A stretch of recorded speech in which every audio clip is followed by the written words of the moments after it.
নমস্কার সবাইকে, আমি পৌশালী। পৌষ সানশাইনের আবারও নতুন একটা ব্লগে আপনাদের সবাইকে জানাই অনেক স্বাগত। আশা করি আপনারা যে যেখান থেকেই আমার ভিডিওটি দেখছেন সবাই খুব ভালো আছেন আর সুস্থ আছেন। তো আজকে যে ভিডিওটা আপনাদের সাথে শেয়ার করছি এটা হলো রথযাত্রার দিন করা একটা ভিডিও। তো আমি সকাল সকাল উঠেই দেখতে পাচ্ছেন এই ব্যাগগুলো রাত্রেবেলা কেচে শুকোতে দিয়েছিলাম, এগুলো এখন আবার গুছিয়ে জায়গাতে রেখে দিচ্ছি। ভেলোর থেকে ফেরার পরে মায়ের কাছে যে কটা দিন ছিলাম তখন কিন্তু মা নিজের ব্যাগগুলো কেচেছিল, আমাকে বলেছিল আমারটাও কেচে দেবে, কিন্তু আমি মানা করেছিলাম। আবার তো এখানে আসতে হবে, সেই ট্রেনে ব্যাগপত্র নিয়ে আসা মানে ব্যাগটা নোংরা হবে, তাই ভাবলাম গিয়ে একদম কাচাকুচি করব।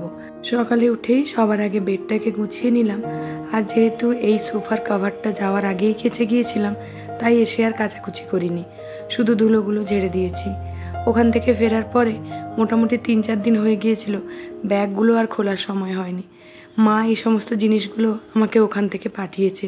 ভেলোর যাওয়ার সময় এই পোস্তকে ভেজে গুঁড়ো করে নিয়ে যাওয়া হোক, আদাকে শুকিয়ে গুঁড়ো করে নিয়ে যাওয়া, এই সমস্ত করে নিয়ে গিয়েছিল।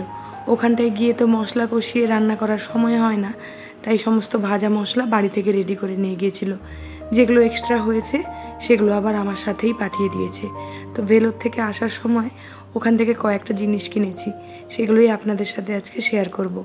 এই যে পেতলের থালাটা দেখতে পাচ্ছেন, এটা কিন্তু বাপি আমাকে দিয়েছে পুজোতে ব্যবহার করার জন্য। আমার বাড়িতেই ছিল, ব্যবহার হচ্ছিল না, যেহেতু আমি পুজো করতে ভালোবাসি তাই আমাকে দিয়েছে ব্যবহার করার জন্য। আর এই যে এই ছোট্ট একটা ইডলি স্ট্যান্ড কিনেছি, আর এই গ্লাসটা না আমি ফ্রি পেয়েছি ওখানটায়। এমনিতেই ভেলোরে কিন্তু স্টিলের জিনিসের দাম এখানকার তুলনায় একটুখানি কম। অনেক দিন ধরে ইচ্ছে ছিল মেয়ের জন্য এরকম একটা স্টিলের কড়াই কিনবো। অনলাইনে তো দেখতাম, তবে অনেক দাম ছিল অনলাইনে, তাই কিনতে পারিনি। ভেলোরে গিয়ে কিন্তু এটা 300 টাকার কমেও পেয়ে গেছি। আর এই যে তরকার প্যানটা দেখছেন ছোট্ট, এটাও আমার অনেক দিনের কেনার ইচ্ছে ছিল, এটাই 100 টাকা মতো দাম নিয়েছে। তো মোটামুটি কথায় বলতে গেলে 500 টাকার মধ্যে আমার এতগুলো জিনিস হয়ে গিয়েছে। তো এগুলো গুছিয়ে রেখে দিলাম। আর তার সাথে কালকে মার্কেটে গিয়ে এরকম ছোট্ট ছোট্ট অর্গানাইজার কিনে এনেছি। এগুলো কিন্তু মার্কেটে অনেক কম দামে পাওয়া যায়। অনলাইনে এগুলোর দাম দেখেছিলাম মোটামুটি 100 টাকা কিংবা 70-80 টাকা করে দাম, আর আমি লোকাল মার্কেটে এগুলো 35 থেকে 40 টাকার মধ্যে পেয়ে গিয়েছি, তাই একসাথে 3টে নিয়ে নিয়েছিলাম। তো আমি এগুলো কিন্তু অনেক কাজে ব্যবহার করেছি, পরে পরে আপনাদের সাথে শেয়ার করব। আজকে আমি এই বক্সটা ব্যবহার করলাম ওয়াশিং মেশিনের ওপরে যে ওষুধপত্রগুলো রাখি সেগুলোকে স্টোর করে রাখার জন্য। নর্মালি ওষুধগুলোকে সবসময় আমি খোলা একটা বক্সের মধ্যে রাখতাম, যেটা দেখতেও বাজে লাগতো। এখন এরকম ঢাকা দেওয়া বক্সের মধ্যে রাখতে দেখতে কিন্তু আগের থেকে অনেকটা বেশি ভালো লাগছে।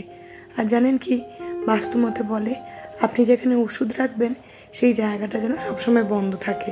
আর ওষুধ রাখারও কিন্তু একটা নির্দিষ্ট দিক রয়েছে, তো সেই রকম দিক হিসেবে ওষুধগুলো রাখলে বাড়ির প্রত্যেকটা সদস্যর জন্য খুবই ভালো।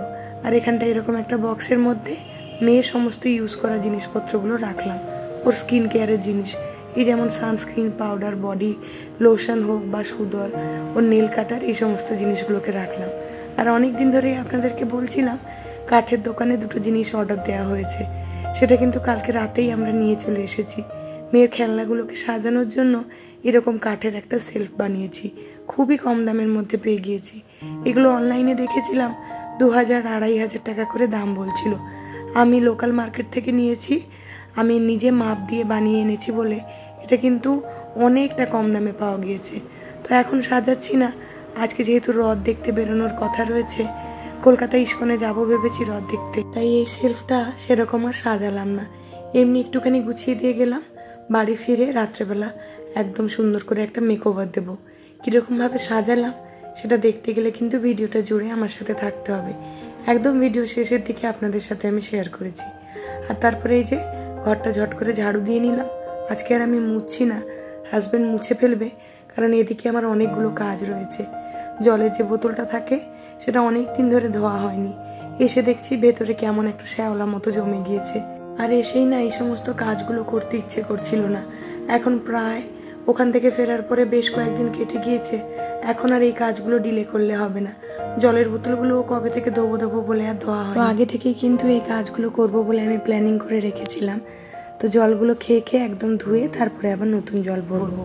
সবগুলো বোতল আমার প্রায় কাল থেকে আজ অবধি ধোয়া কমপ্লিট হয়ে গিয়েছে। আর রান্নাঘরের যে অবস্থা হয়েছিল তা আর আপনাদের সাথে শেয়ার করা হয়নি। ওটাই যে সাদা ফ্লোরটা দেখতে পাচ্ছেন একদম কালো হয়ে গিয়েছিল পিঁপড়েদের অত্যাচারে। হাজব্যান্ড নাকি রোজ মুছে দিত, তা সত্ত্বেও রোজ নাকি ময়লা হতো। যাই হোক, এখন চলে এসেছি গোপালকে স্নান করানোর জন্য। হাজব্যান্ড যতক্ষণ ঘর মুছছিল ততক্ষণ আমি স্নান করে নিয়েছি, আর তারপরে এসে আগে গোপালকে স্নান করিয়ে নতুন বস্ত্র পরিধান করিয়ে দিলাম। রথ বলে কথা, তাই নতুন জামা পরবে না আমার ছেলে তা তো হয় না। আগে ওকে পুজো করে তারপরে আমরা বেরিয়ে যাব। বলতে বলতে প্রায় ঘন্টা দুয়েক পরে আমরা পৌঁছে গেছি এখন এই জায়গাটাতে। এই মুহূর্তে না এই জায়গাটার নাম আমার ঠিক মনে পড়ছে না, তবে এই দিক দিয়ে রথ যাওয়ার কথা ছিল। আর আমরা যেহেতু ইস্কনের সাথে যুক্ত রয়েছি, আমাদেরকে আগে থেকে ইনফর্ম করে দিয়েছিল আমরা যেন সবাই এই জায়গাটাতে এসে মিট করি। জীবনে প্রথমবার এরকম একটা রথযাত্রা দেখার সুযোগ হলো, তাও সম্পূর্ণ ভগবানের কৃপাতে। তার কারণটা একটু পরেই বলছি। এসেই জানেন এরকম একটা অভিনব জিনিস দেখলাম। প্রত্যেকে কিন্তু নিজের হাতে বাড়ি থেকে কিছু না কিছু বানিয়ে এনেছে, আর যারা বানাতে পারেনি তারা মিষ্টির দোকান থেকে কিছু না কিছু কিনে এনে এরকম টেবিলে করে সাজিয়ে রেখেছে। একটা জগন্নাথ দেবের জন্য, একটা বলরাম দেবের জন্য, আর একটা সুভদ্রা দেবীর জন্য। এত ভালো লেগেছে দেখে, আমার দেখেই একদম মন প্রাণ জুড়ে গেল। আমি প্রথমে ভেবেছিলাম কিছু একটা বানিয়ে আনবো, কিন্তু শেষমেশ সময়ের অভাবে আর বানিয়ে উঠতে পারিনি।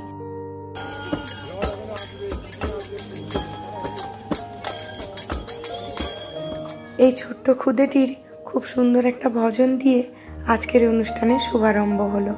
এই সমস্ত জায়গাতে এলে, এই সমস্ত সৎসঙ্গী মানুষের সঙ্গে মেলামেশা করলে যেন সংসারের সমস্ত দুঃখ কষ্ট ভুলে যায়।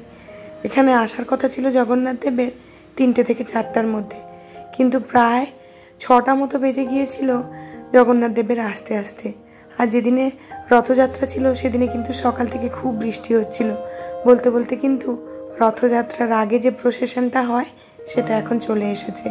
কত কিছু জিনিস দেখলাম, কত অনুষ্ঠান দেখলাম। প্রায় আধ ঘন্টা থেকে 1 ঘন্টা পরে আমরা দেখতে পেলাম রথ। প্রথমে এসেছিল বলরাম দেবের রথ, তারপরে একে একে সুভদ্রা দেবীর রথ আসে।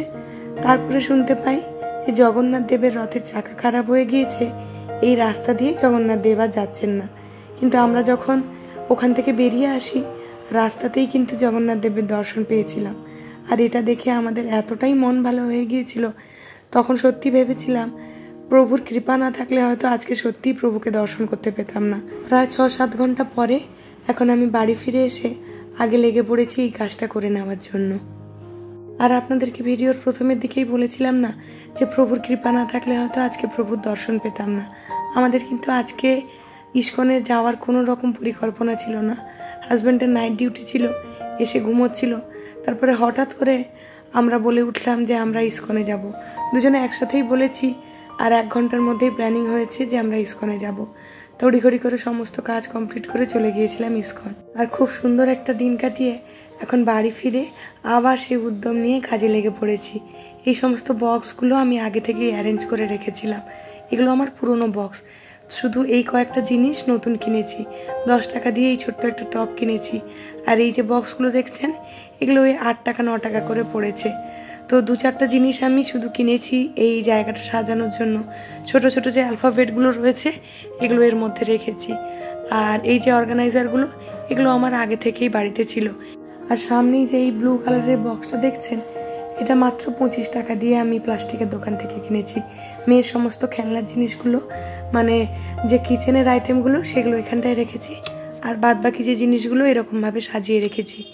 কি কি অ্যাক্টিভিটি মেয়েকে কিছুদিন পরে করাই সেগুলো ধীরে ধীরে ভিডিওর মধ্যে আপনাদের সাথে আমি শেয়ার করব। এখন চলুন সাজিয়ে নিই জায়গাটা। সাজিয়ে নিয়েছি জায়গাটা, এখন কিন্তু অনেকটা বেশি সুন্দর লাগছে আর অনেকটা অর্গানাইজও লাগছে। আপনাদের কাছে কেমন লেগেছে এই জায়গাটা অবশ্যই জানাবেন। আগে এক জায়গাতে সমস্ত কিছু ঘাঁটাঘাঁটি হয়ে থাকতো, আর মেয়ে খেলার সময় কিছুই জিনিস হাতের কাছে পেতো না। এখন কিন্তু সব কিছু হাতের কাছে একদম রেডি করে রাখলাম। আগের ভিডিওতে যে মিষ্টি মিষ্টি দিদিভাই আর বোনেরা আমাকে কমেন্ট করেছে, চলুন তাদের নামগুলো একবার নিয়ে নিই। মন পেজওয়াল, বাবলি ভট্টাচার্য, কাই দিদিভাই, রুমা দিদিভাই, সিম্পলি দীপা থেকে দীপা, ঈশিতা শাহ, সোমা ঘোষ দিদিভাই, আপনাদের সবাইকে জানাই অসংখ্য ধন্যবাদ। আশা করব আগামী দিনগুলোতে এভাবেই আমার পাশে থাকবেন। আজকের এই ভিডিওটা আপনাদের কাছে কেমন লাগলো অবশ্যই জানাতে ভুলবেন না। তাহলে চলুন আজকের মতো ভিডিওটা আমি এখানেই শেষ করছি। খুব শিগগিরই দেখা হচ্ছে নেক্সট আরেকটি ব্লগে। ততক্ষণের জন্য সবাই খুব ভালো থাকবেন, সবাইকে খুব ভালো রাখবেন আর নিজের যত্ন রাখবেন। টাটা।